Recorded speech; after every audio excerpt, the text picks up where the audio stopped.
যে তথ্য আমাদের বক্তারা দিয়েছেন, জনাব শামসুর আলী মল্লিক সাহেব, বিশ্বজিৎ মাইতি সাহেব, তাপসবাবু যে তথ্য দিয়েছেন, আমি মনে করি যথেষ্ট। ইতিহাস আমরা জেনেছি, বর্তমান কি সিচুয়েশান হচ্ছে সেটাও আমরা দেখতে পাচ্ছি। আমি আজকের এই আমাদের আন্তর্জাতিক মাতৃভাষা দিবস উদযাপন প্রাককালে আমরা আমাদের এই মঞ্চ থেকে সেই সমস্ত বাঙালি বীরেদেরকে স্মরণ করি যাদের লড়াইয়ের ফলে, যারা স্যাক্রিফাইস না করে, ভয়ে মাথা নত না করে, 144 ধারাকে উপেক্ষা করে আমার মাতৃভাষাকে কেন তার যথাযথ সম্মান দেওয়া হবে না তার কথা চিন্তা করে 1952 সালের 21শে ফেব্রুয়ারি ভাষার জন্য জীবন উৎসর্গ করেছে, তাদেরকে আমরা আমাদের মঞ্চ থেকে স্মরণ করি। আমি শুভেচ্ছা জানাই আন্তর্জাতিক মাতৃভাষা দিবসের সারা পৃথিবীবাসীকে, প্রত্যেকটা মানুষকে যারা মাতৃভাষাকে নিয়ে চর্চা করছেন, তাদের মাতৃভাষাকে এগিয়ে নিয়ে যাওয়ার চেষ্টা করছেন। আমরা আমাদের শহীদদের নাম জানি, আমি একাধিকবার রিপিট করব না, আমি একবার অবশ্যই নাম নেব তাদেরকে। সাথে আমি একটা 7 বছরের ছোট্ট শিশুর 9 বছরের ছোট্ট শিশুর একটা ভাষা শহীদ হিসাবে তাকে বাংলাদেশে আখ্যায়িত করেন, তার একটা আমি জীবনী বলবো। যখন পাকিস্তানি হানাদারেরা চেষ্টা করেছিল যে রাষ্ট্রভাষা হিসাবে শুধুমাত্র উর্দু থাকবে, যেখানে পাকিস্তানের 54% বাঙালি মানুষ ছিল, আনডিভাইডেড পাকিস্তান যখন ছিল, 54% মানুষ বাংলা ভাষায় কথা বলতো, সেখানে শুধুমাত্র উর্দুকে অফিসিয়াল ল্যাঙ্গুয়েজ বা রাষ্ট্রভাষা তৈরি করতে চেয়েছিল। তার প্রতিবাদে আন্দোলন হয়েছিল। 21শে ফেব্রুয়ারি থেকে নয়, প্রথম ভাষা বিক্ষোভ শুরু হয় 1947-এ। 1948-এ অল্প বিস্তর আন্দোলন হয়েছিল।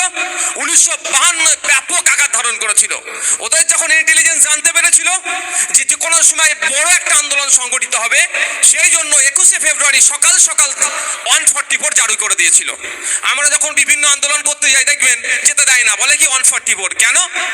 144 দিয়ে 3-এর অধিক মানুষকে যেতে দেবে না বলে, কিন্তু 144-কে উপেক্ষা করে রাস্তায় নেমে গিয়েছিল, গুলি চালিয়েছে, প্রচুর জন আঘাত হয়েছিল, অনেক মারা গিয়েছেন, ভাষার জন্য শহীদ হয়েছে। তারপরের দিনে কেন ছাত্র যুবর উপরে গুলি চললো, কেন তাদেরকে আক্রমণ করা হলো, কেন তাদেরকে খুন করা হলো, রাষ্ট্রীয় খুন, এর জবাব চাইতে বাঙালি মানুষ কিন্তু আবার রাজপথে নেমেছিল। বাঙালি মানুষ ছাত্র যুবদের অধিকারের জন্য তারা কিন্তু ঘরে ঢুকে যায়নি যে আমার 5টা 7টা ভাইকে হারিয়েছি, নয়, আমার মাতৃভাষা আমাকে বুঝে নিতে হবে, আমার অধিকার আমাকে বুঝে নিতে হবে, 7-এর জায়গায় 700 যদি লাশ পড়ে আমরা ফিরে আসবো না, এই মর্মে রাস্তায় তারা নেমেছিল, নেমে সাকসেস হয়েছে। তারা যদি ওই 5-7টা লাশের জন্য শহীদদের ভয়ে যদি বলে যে দেখুন বিনা রক্তপাতে কিছু হাসিল হয় না, স্বাধীন হয় না, হয়তো কথাটা কেউ কাউকে আমি প্রভোগ করার জন্য বলছি না, বাস্তবটা বলছি। 1952 সালে লড়াই করেছিল, শহীদ হয়েছিল বলে 1954 সালে এই হানাদার পাকিস্তানিরা এই ভাষার মর্যাদা দেওয়ার জন্য তারা তাদের গণপরিষদে এই বাংলাকে ইনক্লুড করেছিল, রাষ্ট্রভাষা হিসাবে উর্দুর পাশাপাশি বাংলাকে রাখতে বাধ্য হয়েছিল।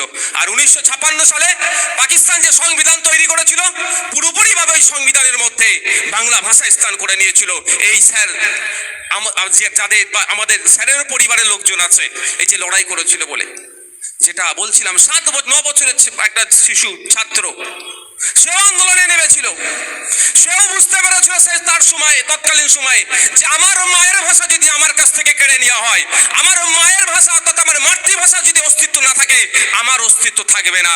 তাই আজকে সময় এসেছে, আপনার মাতৃভূমি খেলার অপচেষ্টা চলছে, মাতৃভূমিকে বাঁচানোর জন্য, বাংলা ভাষাকে বাঁচানোর জন্য, আপনার ভাষাকে বাঁচানোর জন্য, আপনার জাতিসত্তাকে বাঁচানোর জন্য আমাদেরকেও রাস্তায় নামতে হবে, গণতান্ত্রিক প্রক্রিয়াতে লড়াই করতে হবে।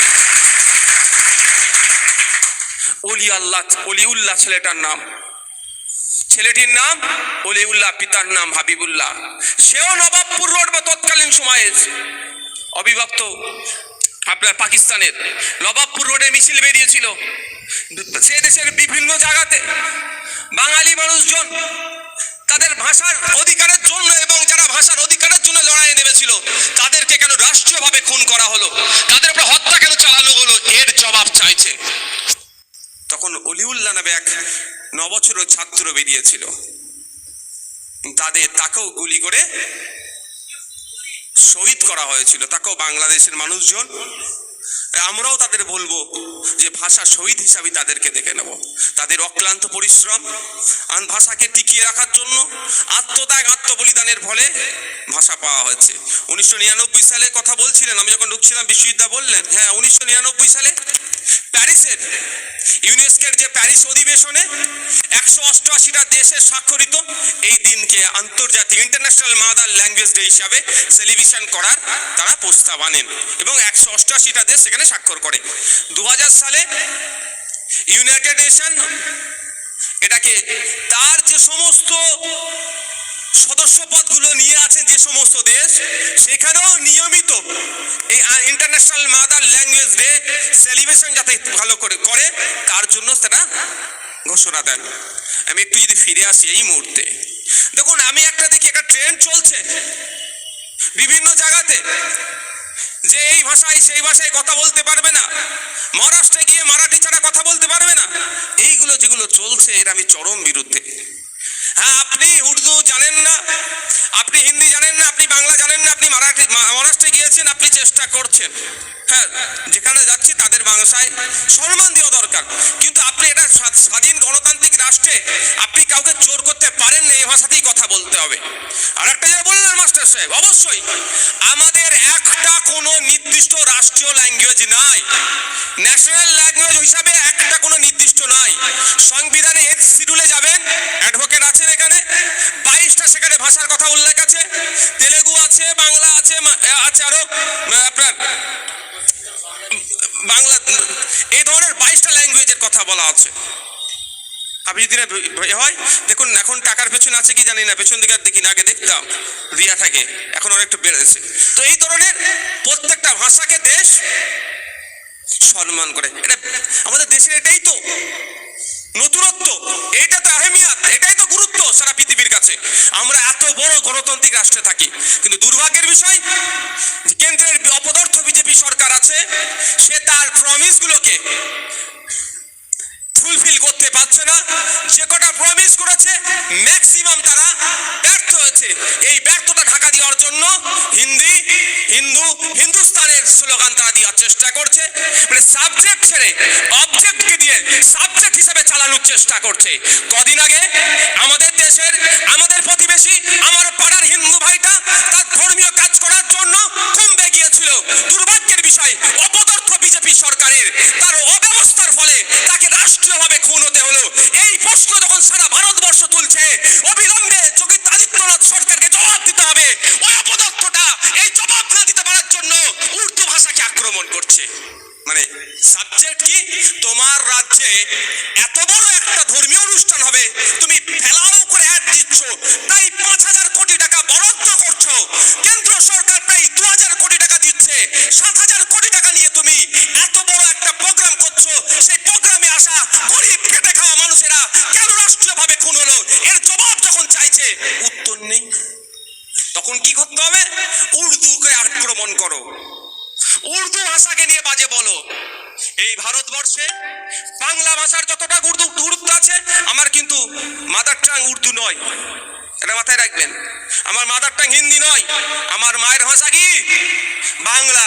কিন্তু আমার মায়ের ভাষার আন্দোলনকারীরা আমাদের শিখিয়েছে যে কোনো ভাষার উপরে আক্রমণ আসলে সেই ভাষার মানুষের পাশে থেকে লড়াই করতে হবে। আর সেই সময় আমার ভাষার উপর আক্রমণ এসেছিল, আক্রমণের প্রতিহত করে দেখিয়ে দিয়েছে। তো উর্দুর উপরে এই ভারতবর্ষে প্রায় আপনার ছোট বড় ভাষা মিলিয়ে প্রায় 1,500 আছে। সারা পৃথিবীতে অগণিত ভাষা আছে, কিন্তু দুর্ভাগ্যের বিষয় যেমন আমরা সাম্রাজ্যবাদী দেখি না, গিলে নেওয়ার চেষ্টা করে, আমাদের ভারতবর্ষকে দখল করার চেষ্টা করেছিল।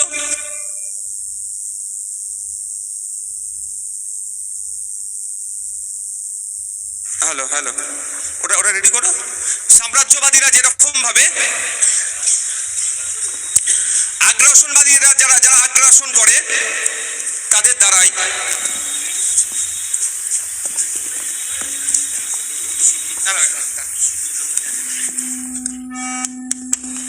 হ্যালো হ্যালো হ্যালো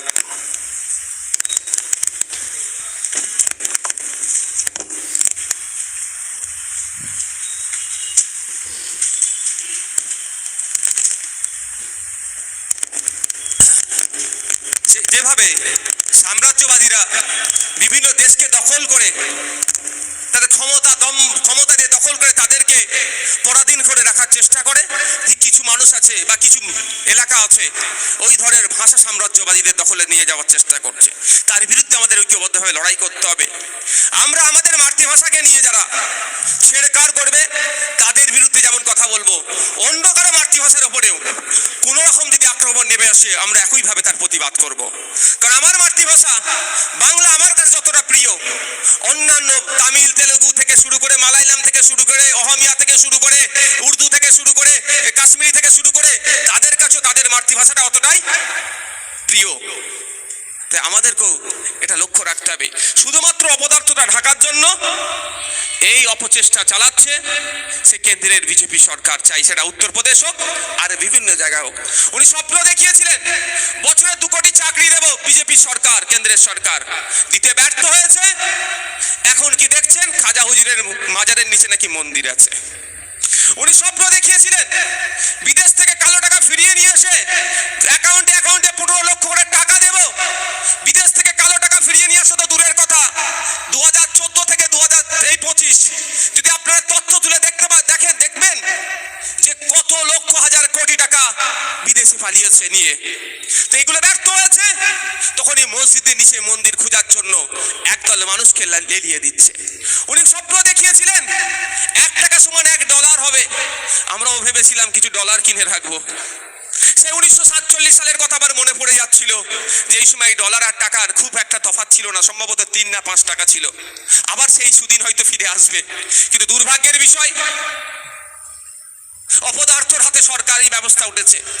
যারা সম্পূর্ণরূপে ব্যর্থ হয়েছে তারা ডলারের দাম কমানোতে দূরের কথা, রকেটের গতিতে ডলার বেড়ে যাচ্ছে। এখন মনে হচ্ছে কিছু ডলার কিনে রাখি, 2 মাস পরে বিক্রি করলে কিছু টাকা পাওয়া যাবে। এই কদিন আগে আপনারা দেখুন না, এই কদিন এখন প্রায় 87 টাকা চলছে, $1 সমান 87 টাকা। যখন মোদি বাবুরা শুভেন্দু অধিকারীরা তখন অবস্থা তৃণমূলে ছিল, কে কখন কোথায় থাকে বোঝা মুশকিল। এই নভেম্বর আসবে, দেখবেন আবার লাপালাপি শুরু হয়ে যাবে। মিলিয়ে নেবেন, রেকর্ড করে রাখুন। এই ভোট শুরু হচ্ছে, যেই ভোটের দামামা একটু বাজবে দেখবেন লাপালাপি করবে। এই পুকুর থেকে মাছ লাভ করে পুকুরে যাবে, ও পুকুর থেকে মাছ লাভ করে সে পুকুরে যাবে। কারণ পারসেপশন তৈরি করতে হবে, বিজেপি চলে এসছে, বিজেপি চলে এসছে, বিজেপি চলে এসছে। তৃণমূলের নেতাগুলোকে পাঠিয়ে এই আবার একটা মিথ্যা ওয়েদার তৈরি করবে। যাক, যখন 2014 সাল ছিল সেই সময় 60 টাকা দিলে $1 পাওয়া যেত, আর এখন 87 টাকা দিলে $1 পাওয়া যাচ্ছে। সম্পূর্ণরূপে সরকার ব্যর্থ। এই ব্যর্থতা ঢাকার জন্য কি করতে হবে, হিন্দু মুসলমান করতে হবে। ব্যর্থতা ঢাকার জন্য যত রকম অনৈতিক কাজ করা যায়, ভোটার তার যে সিলেক্টিভ যে ভোটারগুলো আছে তাদেরকে মনোরঞ্জন দেওয়ার জন্য কোন জায়গায় গোমাংস ভক্ষণ করেছে এই অপরাধে পিটিয়ে মারবে, তো কোন জায়গায় দলিতকে পোস্টে বেঁধে মারবে, তো কোন জায়গায় কেন তুমি নির্মম পিছিয়ে বর্গের ছেলে তুমি কেন মন্দিরের কলে পাম্প করে তুমি পানি খেয়ে তোমাকে পিটাবে।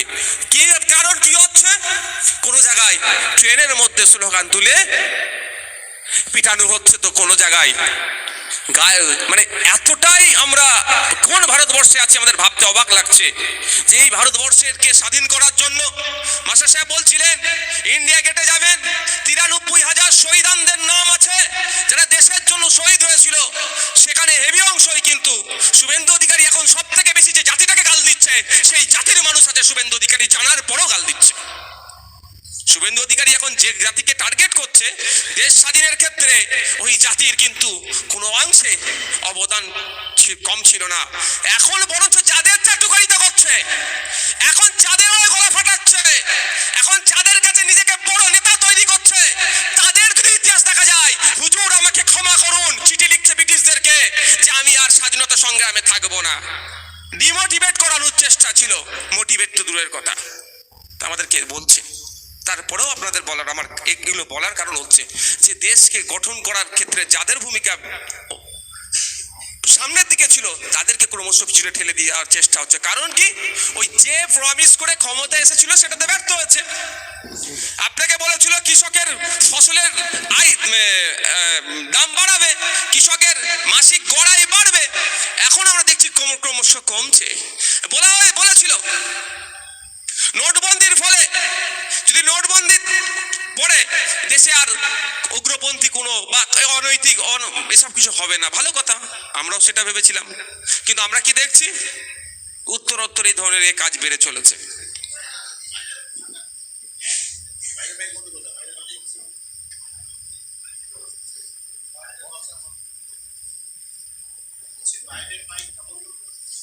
ঠিক আছে ভাই, আর 5 মিনিট দেবো আজানের পরে, কারো অসুবিধা হবে?